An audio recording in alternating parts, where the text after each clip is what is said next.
Você tem internet em casa? Seu filho não sai das redes sociais? Não! Então você não pode perder essa reportagem. 8 anos, 7, todas em poses sensuais, nuas. Uma investigação inédita revela como os pedófilos capturam suas vítimas no submundo virtual. Você já tá pedindo pra ver minhas partes íntimas? Eles estão prontos para invadir a sua casa. Você fala sempre de sexo com meninas de 12 anos?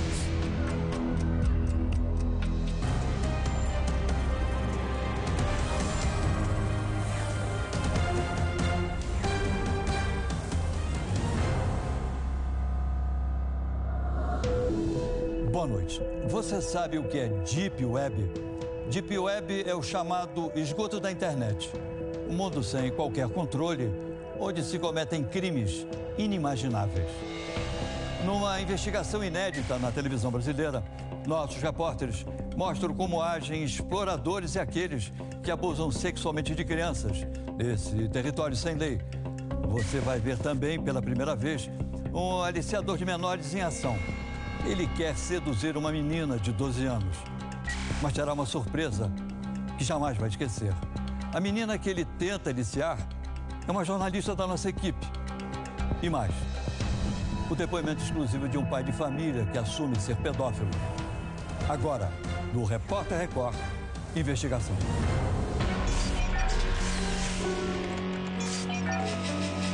A internet do mal. São Paulo, Zona Oeste, 4h15 da tarde. Uma garota de uniforme está numa praça. Ansiosa, ela mexe no celular, olha para os lados. Alô? Oi? Oi, tudo bem? Tudo, e você? Eu vou estar aqui num banquinho em frente à banca de jornal. Tá bom, acho que uns 10 minutos no máximo eu tô chegando. Um homem chega de carro. Parece desconfiado.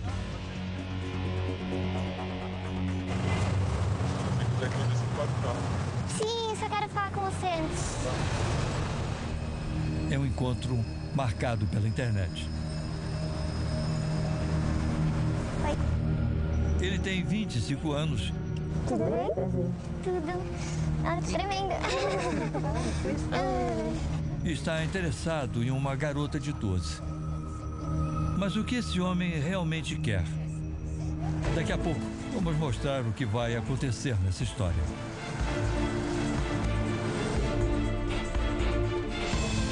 A internet faz cada vez mais parte de nossas vidas. Passamos quase todo o tempo conectados. Em casa, no trabalho e até quando andamos na rua. A rede nos traz informação, divertimento, nos aproxima dos amigos. Mas a internet também tem seus segredos e perigos. Existe um lado da rede mundial de computadores que poucas pessoas ouviram falar. Deep Web, você sabe o que é isso? Para responder a essa pergunta, vamos contar com a ajuda da computação gráfica. Imagine que a internet que nós usamos todos os dias é uma sala como esta. Aqui nós conversamos em redes sociais, assistimos vídeos e acessamos sites de vários assuntos. Um conteúdo que está disponível para qualquer um e pode ser monitorado pelas autoridades. Mas abaixo dessa internet existe um outro mundo desconhecido. Estamos agora no subterrâneo da internet, um local chamado de Deep Web, a rede profunda. É um território sombrio e sem regras, bem diferente da superfície. Aqui, as conexões entre os computadores são clandestinas e aí muita gente se aproveita disso para cometer diversos tipos de crimes. É nesse submundo que os pedófilos se escondem. Numa iniciativa inédita, o Repórter Record Investigação vai mostrar o que existe nesse universo virtual. é uma terra sem lei. Você vai ver agora imagens do que acontece na Deep Web, o chamado esgoto da internet. O repórter Romeu Piccolo se encontrou com um jovem especialista em computador que a partir de agora será o nosso guia. Entrar na Deep Web é difícil e arriscado para quem não tem muito conhecimento de informática. Mas para quem já trafega por esses acessos, é como um supermercado virtual do crime. Não é um lugar de bom menino. E na Deep Web é o escombro da internet, a área negra. Não vamos dar detalhes que ajudem a localizar sites e ensinar como acessar a Deep Web. Quem entra nessa rede usa um programa de computador que faz com que o internauta não possa ser rastreado por autoridades. Ele fica sem nenhuma identificação, livre para cometer crimes. Por isso, vários sites vendem drogas e armas pesadas. É possível até contratar assassinos de aluguel. Os pedófilos compartilham todos os dias milhares de fotos e vídeos de abusos sexuais. Esse site ele faz venda de armamentos pesados, que como rifle, AK-47. Esta página, por exemplo, oferece um fuzil AK-47, capaz de dar 600 tiros por minuto. Um rifle, metralhadora, variando do valor de R$2.000 até 30, 40 mil reais. Uma das atrações do site é o rifle Barrett, com mira telescópica. Uma arma usada por atiradores de elite e que atinge alvos a mais de 1.500 metros. Um sonho de consumo de criminosos a cliques de distância. O mercado criminoso virtual não se limita apenas à venda de armas. Também são oferecidos serviços de assassinos de aluguel. Esse site cobra $40 mil por cada morte. As drogas também circulam livremente na Deep Web. Você pode encontrar maconha. De alta qualidade. Então aqui a gente consegue verificar também as balas chamadas Ecstasy. Aqui diversos modelos. Também aqui cocaína. Também o pagamento feito via Bitcoin. Aqui na Deep Web, o dinheiro também é virtual.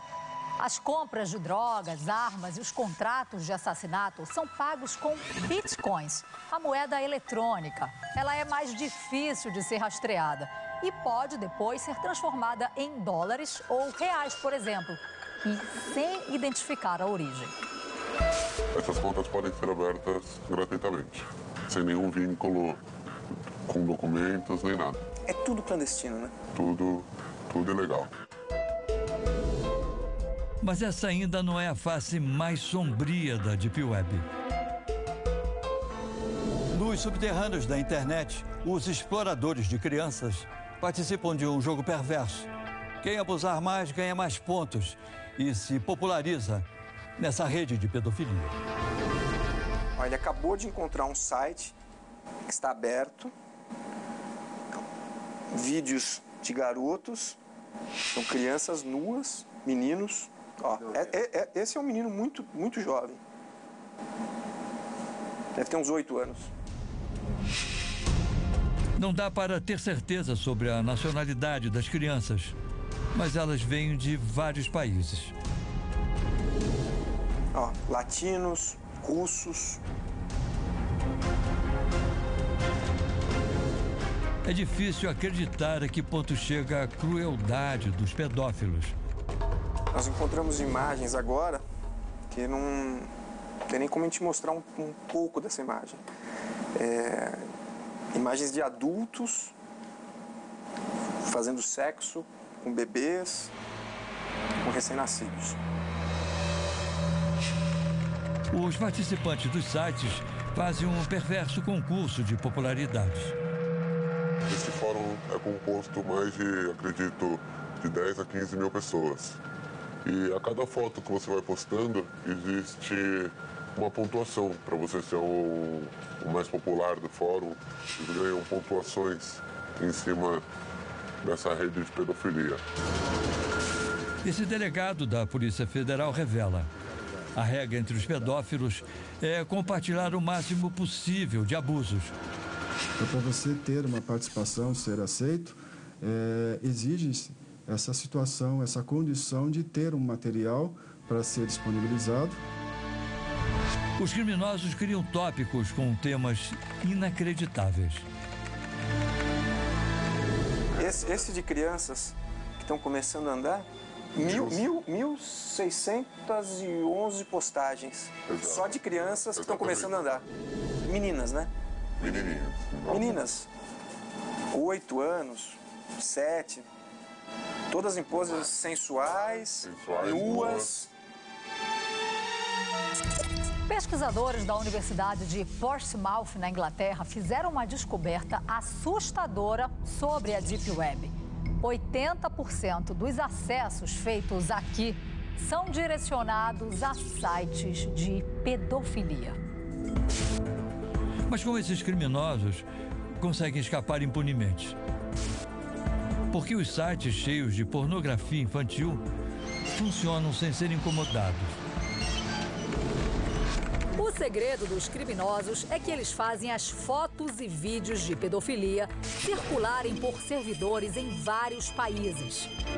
Servidores são máquinas como esta, que guardam os arquivos virtuais dos sites. Quando a polícia descobre um servidor, os pedófilos já mandaram o material para outra máquina em um país bem distante. Essa é a grande dificuldade da polícia. Sim, que eles podem chegar no ponto A, só que eles já vão estar no ponto D. Quando chega no ponto D, já foi pro ponto F. É um jogo de gato e rato com os pedófilos. Enquanto isso, as crianças são as vítimas. É difícil, mas não é impossível rastrear. Não é impossível. Trabalhoso, porém não é impossível. O FBI, a Polícia Federal Americana, consegue rastrear e fechar alguns sites. Polícia, no chão, velho, no chão! No chão, deita. No Brasil, em uma operação inédita realizada em outubro do ano passado, a Polícia Federal conseguiu prender pedófilos que usavam a Deep Web. Ao todo, foram 53 detidos em 18 estados. Tivemos acesso com exclusividade a algumas conversas entre pedófilos.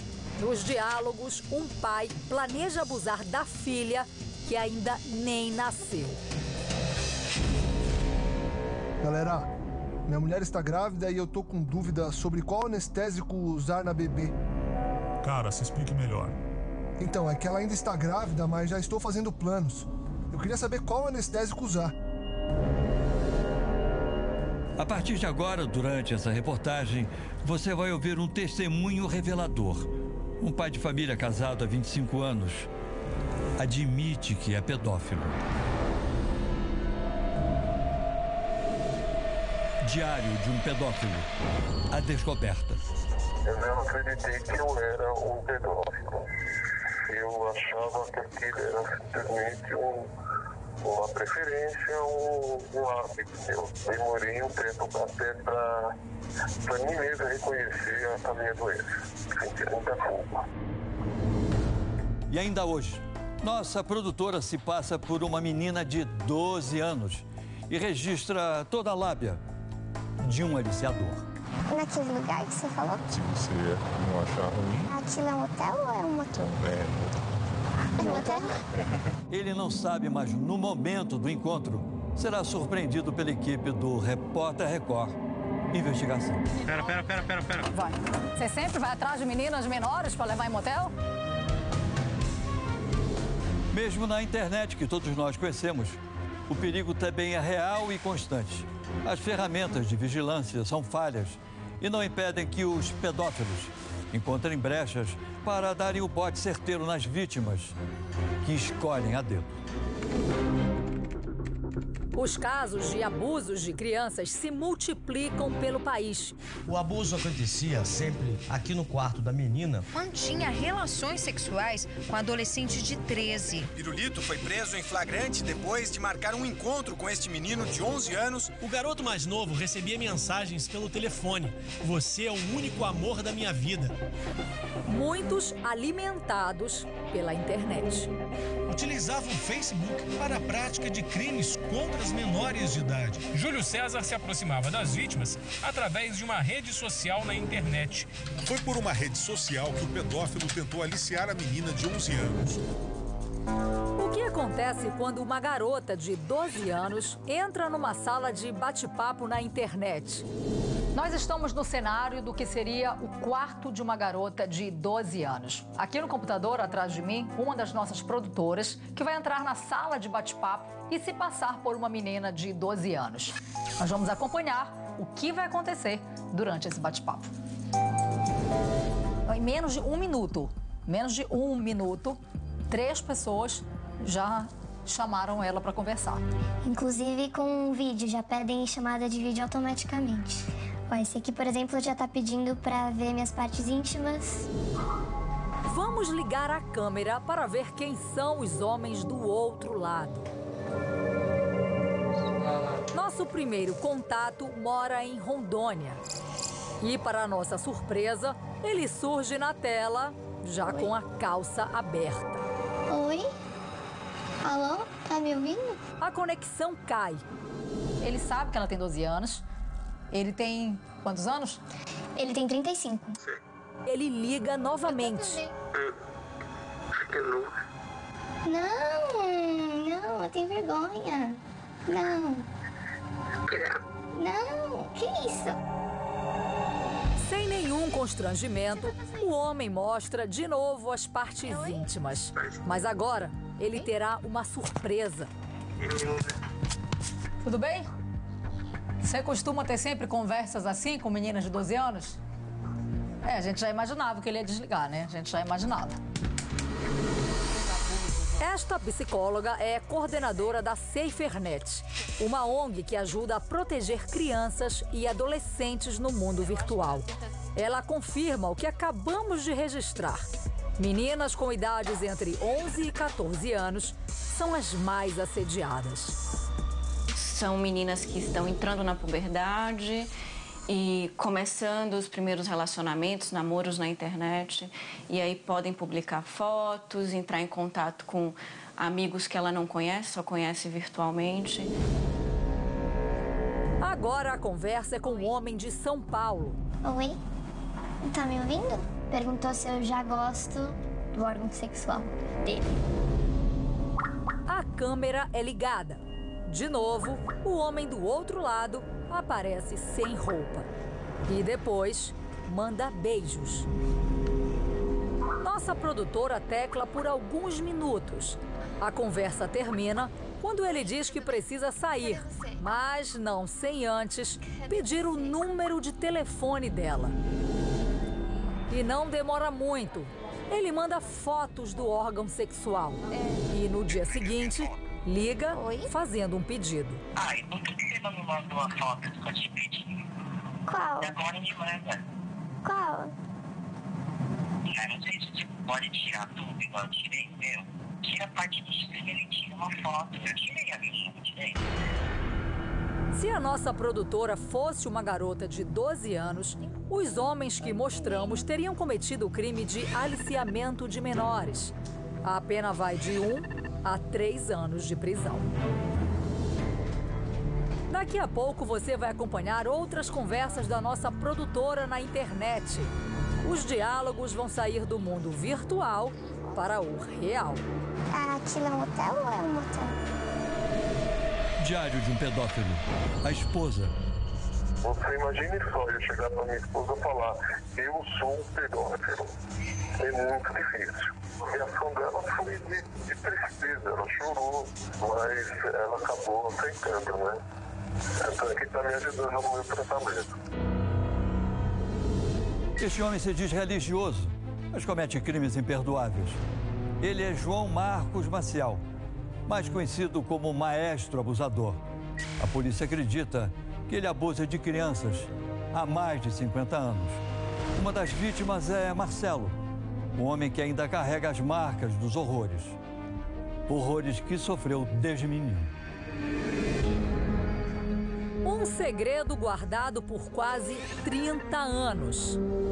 É o processo da vergonha que se passa, da humilhação. Você esconde, quer guardar e quer que ninguém saiba. Marcelo é o filho mais novo de 4 irmãos. Vivia com a família em Diamantina, interior de Minas Gerais. Aos 9 anos de idade, a vida dele muda para sempre ao entrar para o coral infantil na catedral da cidade. O maestro desse coral, ele tinha uma disciplina muito rígida, muito rígida. Então, através de castigos físicos, de pressão psicológica, de muita violência física, inclusive, com tapas na cara, cocos na cabeça, deixar de joelho meia hora, ele conseguiu uma obediência absoluta da gente. O homem à frente do coral era o religioso Dom João Marcos Porto Maciel. Para Marcelo, o nome é menos pomposo: Maestro Abusador. As agressões eram apenas o começo. 2 anos depois, o primeiro assédio, durante uma viagem para uma apresentação do coral. Eu acordei com ele na minha cama aos 11 anos de idade. Atordoado, ele demora a entender o que acontece. Não entendi o que aconteceu, mas ele fez o sinal de silêncio. Sinal de silêncio, e aquilo se tornou escondido. Mesmo aprisionado pelo silêncio e com medo, Marcelo continua no coral. Eu estava dominado. Eu passava muito mais tempo com ele neste momento da minha vida do que com meus pais. Em pouco tempo, o maestro passa a ter relações sexuais com Marcelo. Quando eu tinha uns 12 para 13 anos, foi quando ele, pela primeira vez, começou a me beijar, pediu para tirar a roupa. 2 anos se passam. O coral é um sucesso. O maestro abusador é transferido para a cidade de Novo Hamburgo, no Rio Grande do Sul. Marcelo é levado junto e passa a morar na mesma casa de Dom Marcos. A partir daí, os abusos se tornaram diários. Durante a noite, é obrigado a cumprir um ritual. Vai até o quarto do maestro, sempre na hora marcada. Você sentiu raiva? Eu senti tanta coisa. Eu narro no livro que eu tinha dias que eu ia para a escola chorando. Eu caminhava 3 quilômetros para ir para a escola, ia 3 quilômetros chorando e voltava 3 quilômetros chorando. Marcelo chora sozinho durante anos, até o dia em que uma agressão é a gota d'água para que ele se liberte. E ele chegou de surpresa e me deu um tapa muito forte no rosto. E daquele tapa, ele conseguiu fazer com que eu me insurgisse. Eu consegui falar com ele de forma nenhuma. Eu falei, você não vai mais me encostar a mão. Marcelo volta para casa meses depois, aos 16 anos. As marcas da violência sexual seguem até hoje. Depois de 26 anos de silêncio, o empresário decide revelar o segredo. Primeiro conta tudo à esposa e busca ajuda psicológica. Este psicólogo estuda os abusos sexuais cometidos contra meninos e diz que, nesses casos, as vítimas sofrem mais com o preconceito. No caso dos meninos, essa estigmatização é maior, porque a violência sexual contaria aquilo que se espera de um menino e de um homem, né? O homem sempre tem que saber se cuidar, não pode chorar, não pode demonstrar tristeza. O grito de libertação de Marcelo é o livro Sem Medo de Falar. Nessas páginas, ele conta todos os abusos que sofreu com o maestro.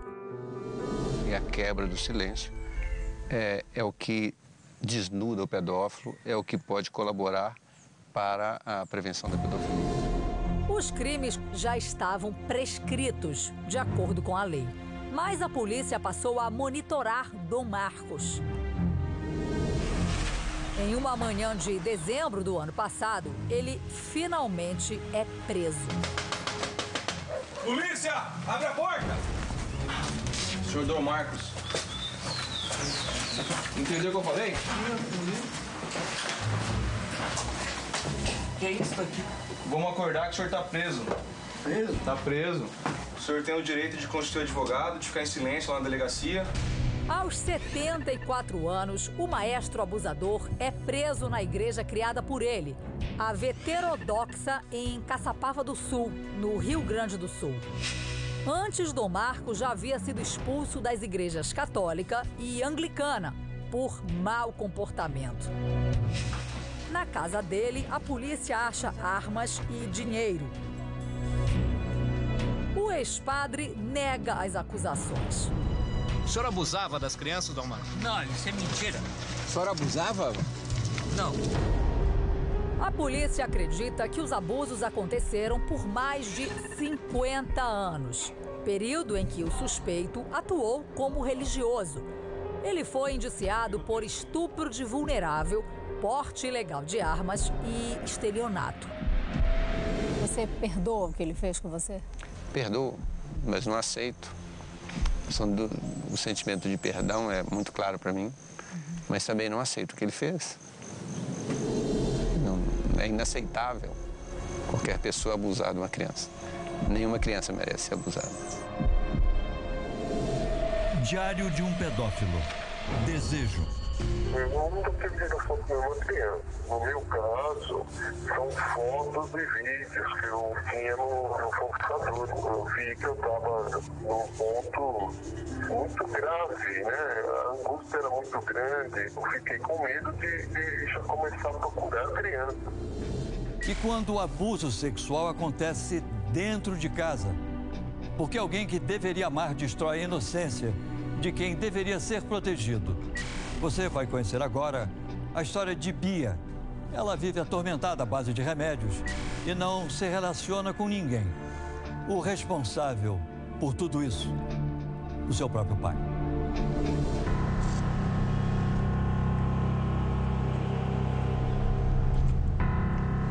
Viemos até Ribeirão Preto, interior de São Paulo, para conhecer a história de uma mulher que foi abusada durante 24 anos. Hoje ela tem 47 e usa o codinome de Bia Albuquerque. São noites sem dormir e a vida segue à base de remédios. E eu tenho crises de ansiedade muito fortes, eu tenho um transtorno alimentar. Para ela é doloroso olhar o passado. Essa história começa longe da ensolarada Ribeirão Preto. O pesadelo de Bia teve início na fria Moscou, a capital da Rússia. Lá ela nasce e vive com a família até os 10 anos de idade. Os abusos começam cedo, antes das primeiras memórias. Mas aos 6 anos, ela percebe que vive algo fora do normal. Eu estava tomando banho, minha mãe estava supervisionando e ela viu que a minha genitália estava extremamente vermelha. E ela foi brigar feio comigo, falando que eu me tocava, que não sei o quê. Aí eu virei tão naturalmente para ela, falei assim, não, mãe, não fui eu, é o papai que fica me tocando. O pai abusa da filha sem levantar suspeitas da esposa. Ela parou na mesma hora porque ela viu que eu não estava mentindo, pelo jeito que eu respondi. E ela foi falar com ele. Mas o que pode ser a salvação de Bia se torna um sofrimento ainda pior. Ele estava tão ansioso, tão tenso, que ele me chamou à cozinha e falou assim, olha, você nunca mais conte para sua mãe o que eu faço ou deixo de fazer com você, mais ou menos nesses termos. E aí eu comecei a sentir medo dele. Ela vive com medo e calada. Eu era filha do silêncio. A mãe de Bia prefere ignorar e mergulha a filha em um pesadelo. Os abusos seguem sem parar. Nojo, eu sentia muito nojo, eu sentia nojo dele. E eu pensava assim, mas ele é meu pai, como é que pode? Aos 11 anos, Bia ganha uma irmã mais nova e passa a temer por ela. Eu tinha um amor enorme por ela. E meu pai percebeu isso, então ele começou a falar que se eu falasse, ele, além de me internar, ele ia abusar da minha irmã. Foi neste bairro movimentado de Ribeirão Preto que Bia se manteve em silêncio quando saiu de Moscou e veio para São Paulo. Aqui ela morou, estudou e continuou vivendo dias que deixaram marcas profundas. Sofri muita humilhação, muita. Para o desembargador Antônio Malheiros, que acompanha muitos casos como o de Bia, a situação vivida por ela é mais comum do que se imagina. Um grande número de mulheres, sabendo que isso acontece, se cala diante do ato do companheiro, do ato do marido. A omissão da minha mãe é a minha maior dor. Aos 21 anos, Bia teve o primeiro namorado, escondida do pai, mas logo se vê no meio de mais um tormento. Um ano depois, fica grávida e não sabe se o filho era do pai ou do namorado. Como é que uma mulher se sente nesse momento? Abandonada, totalmente sozinha, né? Eu não tinha amigas, porque meu pai não deixava eu ter. O pai pede que ela aborte.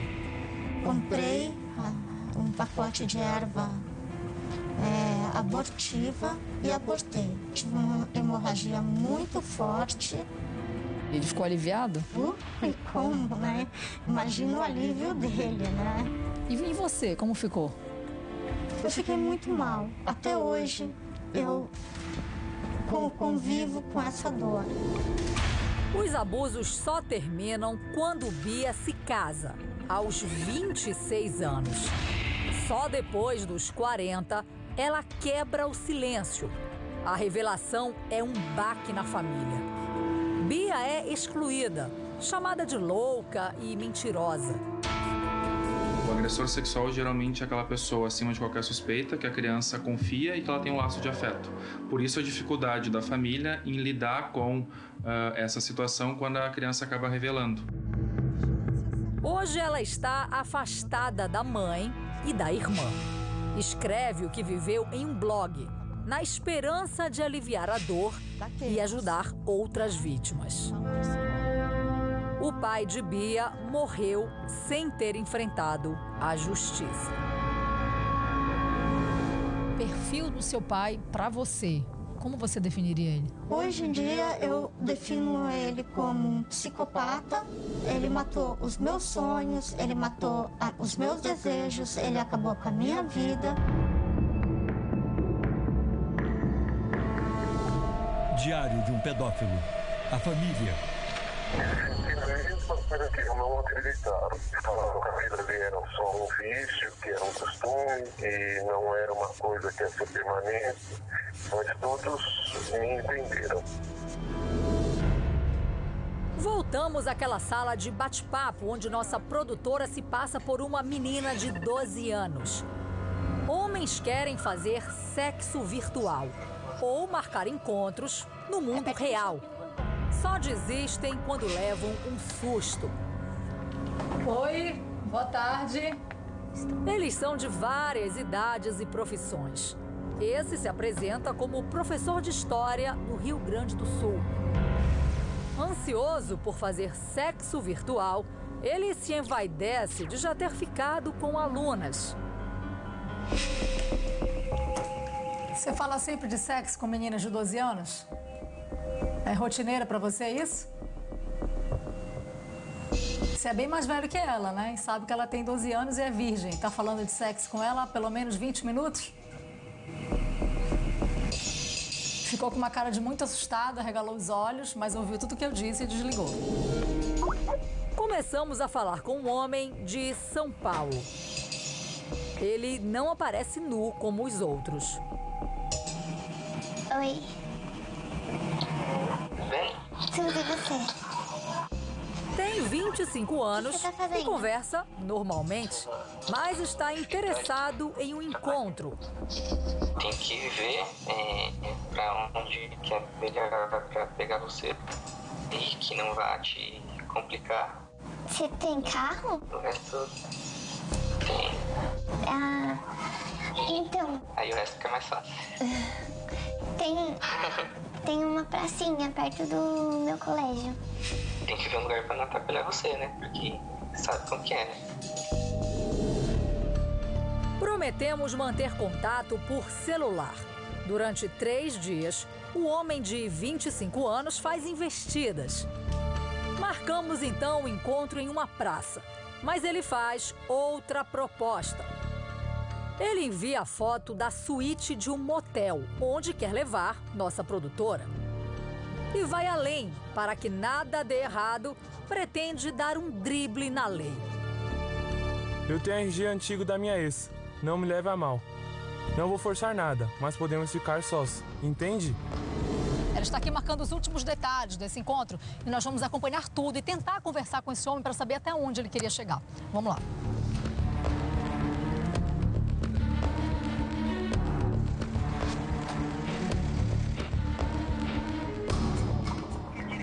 Chegamos no local marcado, uma praça na zona oeste de São Paulo. Não sabemos se ele vai aparecer. De acordo com as informações da nossa produtora, o rapaz está a caminho aqui da praça. Vou ficar acompanhando toda a conversa deles aqui por esse fone. Nossa equipe aguarda. Ele liga e diz que está a caminho. Eu vou estar aqui no banquinho em frente à banca de jornal. Ah, tá bom. Tá bom. Acho que uns 10 minutos máximo eu tô chegando. Tá bom. 4 dias de conversa. 4. Sugeriu um encontro no primeiro dia. Ele se apresentou como um homem de 25 anos que sabe que ela tem 12. Finalmente, ele chega e vai estacionar. Antes pede que nossa produtora entre no carro. Sim, só quero falar com você antes. Ele para o carro e volta a pé. Vai encontrar com Juju 12, a garota que conheceu na sala de bate-papo. Tudo bem? Tudo bem? Prazer. Tudo. Ah, tô tremendo. Você quer ficar aqui? Quer dar uma volta no shopping? Não, eu só queria falar com você pra ter certeza que você é. Certeza que eu sou eu? E onde a gente vai? Onde você achar melhor. Naquele lugar que você falou? Se você não achar ruim. É? É aquele da foto? Aquilo é um hotel ou é um motel? É um motel. Tudo bem? Como que eu vou entrar? Eu não falei que eu tenho RG? Tipo, um RG normal, só que é antigo e tá com foto de criança. Ela é loira ou morena? É, morena. Morena também? 2 crimes aí, né? Além de levar menor para o motel, usar o documento de outra pessoa se passando por uma adolescente. A seguir, o homem insiste em levar a nossa produtora ao motel com uma identidade falsa. Só que ele não imagina o que vai acontecer. Conversa com um homem que conheceu na internet. Ele acredita que ela tem 12 anos e, mesmo assim, a convida para ir a um motel. Lugar que você falou? Se você não achar ruim. É aquele da foto? Aquilo é um hotel ou é um motel? É um motel? Ele sabe que o que pretende fazer é crime e tenta uma estratégia para driblar a lei. Tudo bem? Como que eu vou entrar? Eu não falei que eu tenho energia. Ele parece confiante que não terá problemas. É diferente. Eu não pareço. Não, mas assim, o pessoal não fica olhando assim pra cara e pra pessoa, entendeu certinho? Só nos documentos. Nossa, ela é maior? Ela é maior. É que esse RG é antigo, entendeu? Entendi. Aí você não tá mais com ela? Não, é isso. E acabou que isso daqui eu achei depois de muito tempo em casa. e presta atenção aos detalhes. Rapidinho, assim, só pra entrar, sabe? É que a pessoa olha e vê o nome da escola, sabe? Acha estranho. É hora de saber o que ele tem a dizer. Não tinha nada a ver com ela. Licença, boa tarde. Tudo bem? Prazer, eu sou Vanessa Libório, sou repórter da TV Record. Tudo bem? Tudo bom? Posso falar um minutinho com você? Não. Falar só um minutinho. A gente queria saber, tá fazendo uma reportagem, queria saber por que você marcou o encontro com uma garota de 12 anos. Só pra conhecer. E por que você sugeriu levá-la no motel? Não. Prefiro não falar mais nada. Você sabe que é crime? Levar uma menor no motel, sugerir uma relação sexual com uma menor de idade? Por que você trouxe documentos de outra pessoa? Pra ela entrar no motel? Você faz sempre isso? Você sempre vai atrás de meninas menores pra levar em motel? É prática comum fazer isso. Por que você fez isso?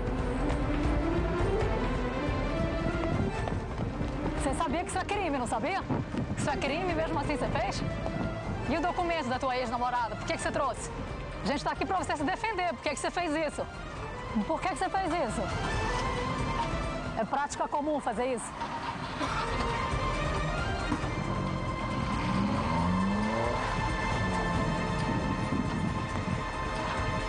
Bem, a gente tentou conversar com ele, acompanhando tudo, ele trouxe a identidade, ele mostrou a identidade, chamou a nossa produtora para ir pro motel e na hora de dar as explicações ele foi embora. Diário de um pedófilo. Decepção. Eu não quero ser assim. Eu queria ser um bom marido, um bom pai, um bom filho, um bom irmão. Mas, infelizmente, por mais bom que eu tenha sido, eu falhei nesse ponto. No próximo bloco, você vai conhecer um único hospital do Brasil que trata de homens com transtornos sexuais. Existem os indivíduos que portam... Uma doença sem cura. É um diagnóstico complexo e, quando confirmado, não absolve o crime, mas aponta um caminho, um tratamento longo, pela vida toda, que pode evitar novos abusos. Existe um hospital que trata as pessoas com esse distúrbio. Funciona dentro da Universidade Federal do ABC, em Santo André, na Grande São Paulo. Por esses corredores circulam homens que têm desejos incontroláveis por crianças. O doutor Danilo Baltieri, que estuda a pedofilia há 15 anos, recebe esses pacientes. Existem os indivíduos que portam essa doença e sofrem demasiadamente com ela. Existem aqueles que, de fato, não sentem culpa. Aqui eles fazem um tratamento longo. Não são admitidas recaídas. Isso implica em uma denúncia da equipe médica para alguma autoridade. As sessões de terapia em grupo acontecem semanalmente. Muitos pacientes tomam remédios. Para os médicos, nem todo abusador de crianças é, a rigor, alguém que tem a doença pedofilia. 100 indivíduos dessa sala que molestaram sexualmente crianças. Desses 100, apenas 20, provavelmente ou possivelmente, vão sofrer da pedofilia. 80 não. Essa é uma luta sem fim, mas o tratamento vale a pena. Cada portador da doença pedofilia sob controle significa dezenas de crianças livres de abusos. Existe uma solução para esse problema? Existe. Existe uma solução para isso. É fácil? Não, é muito difícil. Mas existe. Qual é? É tratar. Tratamento adequado.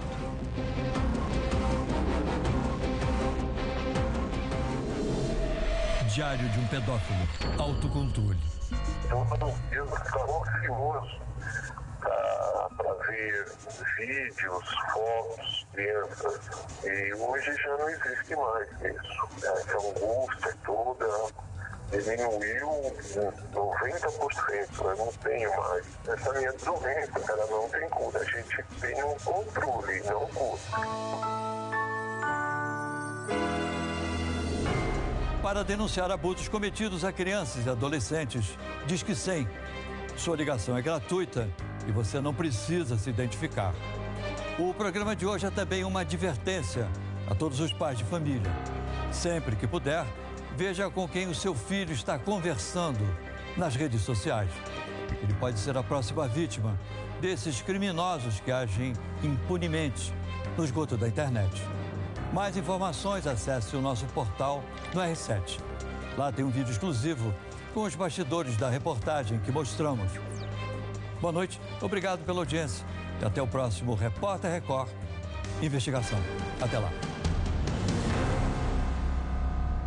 Nos episódios anteriores... Opa!